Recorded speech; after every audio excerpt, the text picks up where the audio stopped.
जी की 125वीं जयंती मनाया गया है, क्या कुछ कहेंगे इस पर? उन सभी लोगों का सौभाग्य है कि स्वर्गीय रामवृक्ष बेनीपुरी, जिन्हें कलम के जादूगर के नाम से विख्यात हमारे इसी धरती के जन्मे हुए थे, और आज उनके 125वें जयंती में आज हम लोग यहाँ उपस्थित हैं उनके पवित्र स्मृति चरणों में अपना शीश झुकाने के लिए।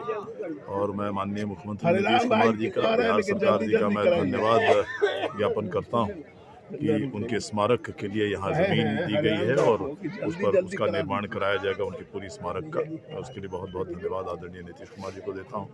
सारे गांव में एक खुशी की लहर है कि इसी गांव के वो थे और पूरे देश में इस गांव का नाम उन्होंने रोशन किया था।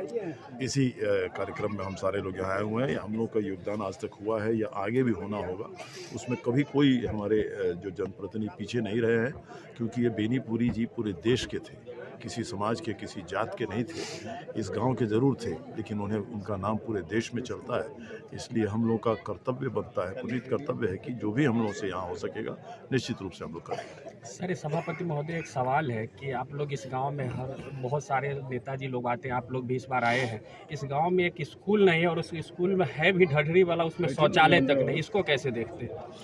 जब नहीं है तो देखिए, किसी भी गाँव में जब बातें, अब कैसे बताया माननीय हमारे महंत जी ने, महंत राजीव रंजन दास जी ने, कि बार बार मुझे याद दिलाते रहे। माननीय मुख्यमंत्री के पास मैं जाते रहा और अंततः आज ये नतीजा है कि सरकार ने सरकारी खर्चे पर यहाँ स्मारक उनकी बनने जा रही है। गाँव के लोग अपने जनप्रतिनिधि को बताएंगे, जगाएंगे, तब तो हम लोग इसमें काम करेंगे। अभी स्कूल नहीं है, हम आज या पहली बार यहाँ सुन रहे हैं, तो अगर हम लोग को बताया जाएगा तो हम लोग काम करेंगे। और खास करके हम लोग इसलिए कि हम लोग हैं शिक्षक प्रतिनिधि हैं, स्नातक क्षेत्र से आते हैं, शिक्षा से जुड़े हुए प्रतिनिधि हैं, 20 साल से हैं, आज तक तो नहीं बताया। जो भी काम है वो आगे किया जाएगा। सौभाग्य की बात है कि हम सब लोग इस कार्यक्रम में लगे हुए थे और सबसे ज़्यादा धन्यवाद मैं अपने बड़े भाई राजीव रंजन महंत जी को देना चाहूँगा कि समय समय पर माननीय देवेश बाबू को और हमको याद कराते रहे और हम सब लोग ने प्रयास किया और यह कार्यक्रम की स्वीकृति मिली है। इसमें जो आज मैं स्पष्ट कर देना चाहता हूँ, 1,70,00,000 रुपए का प्रशासनिक स्वीकृति मिली है, जो भी टेंडर नहीं हुआ है। उसमें मिट्टी और बाउंड्री का काम होगा।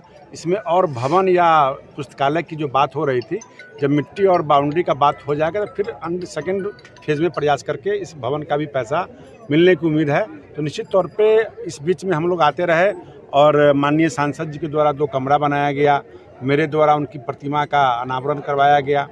तो आज हम लोग जो माननीय हमारे सभापति जी आए हैं, मैं इनका भी आभार प्रकट करना चाहूँगा। ये मेरा क्षेत्र है, पंकज भाई का भी, आप सब लोगों ने मिल करके इस बाउंड्री और मिट्टी का जो काम होगा उसका शिलान्यास हम लोगों ने अभी किया है और बहुत जल्द सब प्रक्रिया पूरी की जाएगी। और स्कूल के बारे में जो आपने कहा है, मुझे जानकारी है, मेरे संज्ञान में है। यहाँ पर 2 यूनिट स्कूल है जो विस्थापित होकर यहाँ स्थापित हुआ है। जमीन अलॉटमेंट हुआ, उसको पर्चा भी नहीं मिला है। पर्चा के लिए मैंने प्रयास किया था। पर्चा मिलने के बाद उस जगह पे मैं आज स्पष्ट कर देना चाहता हूँ, जहाँ पर्चा पहले मिल जाएगा, चाहे मिल गया होगा, दाखिल खारिज हो गया होगा, तो उस जगह पे विद्यालय की स्वीकृति ऑलरेडी हो गई है। तो वहाँ पर मैं अपने विधायक कोष से 2 कमरा का निर्माण अविलंब अगले वित्तीय वर्ष में मैं करवा दूँगा।